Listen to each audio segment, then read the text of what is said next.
Hey everyone! I hope you guys are having an amazing week so far. Mine feels a little bit overwhelming, but thank God it's Friday tomorrow. I'm super excited to do another BYOB SaaS tips video. Today's video is actually an important key component to establishing your brand, and that's the imagery behind it, aka the photography. So today I'm gonna uncover some photography tips that I've learned over the past couple of years that I've been in the digital world.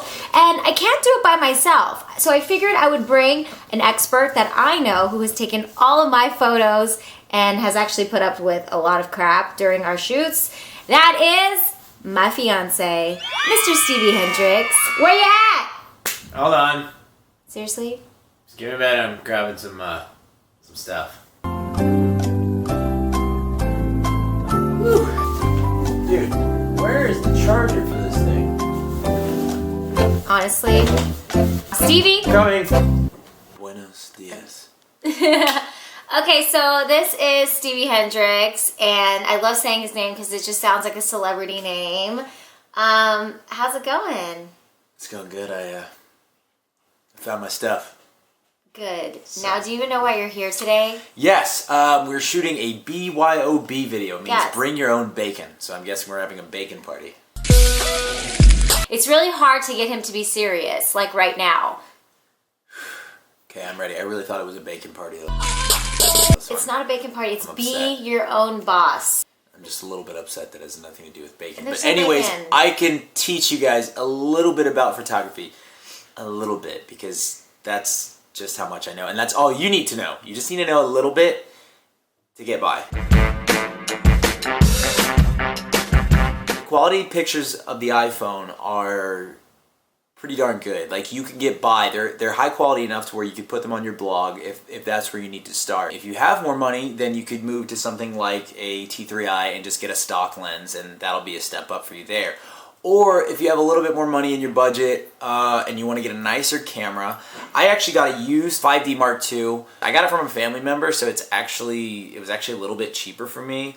But the biggest thing, if you get like a Canon T3i, the biggest thing you want to focus on is the lens. I don't know. Looks like a coffee huge. Look at cup. that thing. Take a drink. It really, ooh, careful. Ooh, oh yeah, you have to be careful with this.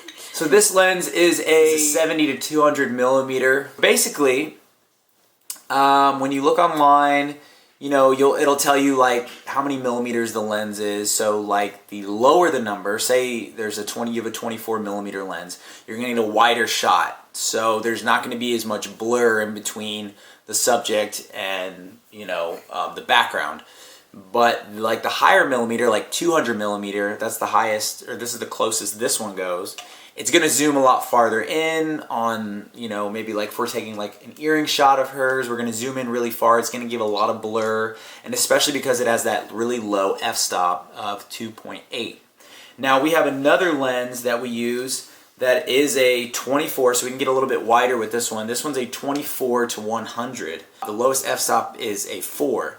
So essentially on that, we're not gonna have, our pictures aren't gonna be as bright on an f-stop of 4, and there's not going to be as much blur. So kind of the higher your f-stop goes, it's going to be less blur and less bright. So one thing that we struggled with for a long time is lighting. We were just shooting in auto mode, which really sucks because you're kind of just hoping for the best and you don't really know what you're doing. So like I said, with a lower, like if you have a lens with a lower f-stop of 2.8, you're gonna get, if you're set it on 2.8, you're gonna get brighter pictures, gonna be more blur, which is what a lot of bloggers like, is they like that really lively look with more blur in their pictures between them and the subject. If you're in sort of darker light and I guess there's not as much sunlight or light that you need, you want to set the f-stop as low as you can. You also will have to turn up your ISO.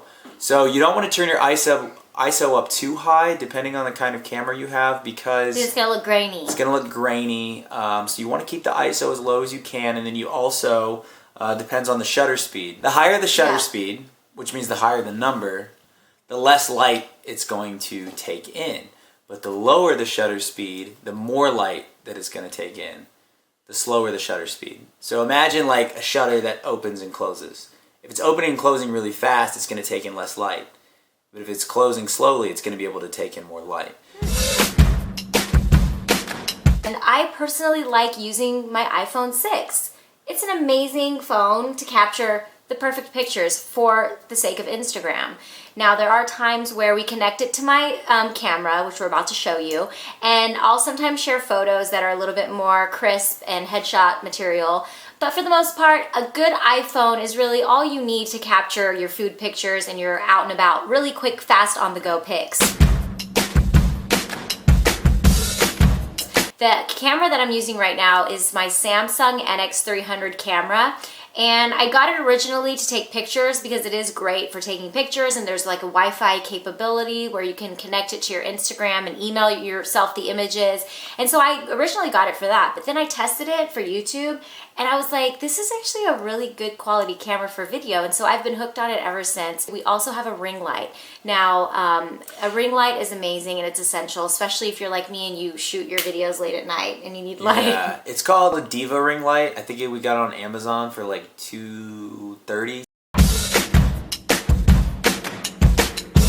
If you guys have more questions for us, I would be happy to answer because I'm somebody who's constantly figuring out more and learning more, and I'm not the best at explaining it, but I would love... He is really cute though. Okay, that can't happen again. But I would love to explain more and give more answers, so if there's any other questions you guys have, please comment below. We'll be happy to answer back. And give you the help because we don't want you to suffer like we did for so long. We were just like, ah! By the way, there's a hashtag for that too. They can actually hashtag BYOB SAS tips and you're gonna get like basically all of our answers to any of your questions. Yeah. Anyways, we are super excited that you guys have enjoyed this series so far. Definitely sound off in the comments and let me know what you guys want to see next on this series. If you want to see more of this guy right here, let me know because we can make that happen. I'm not going to do a striptease, but it'll be fun. All right, guys. Until next time. Mwah, mwah, mwah. Bye, guys.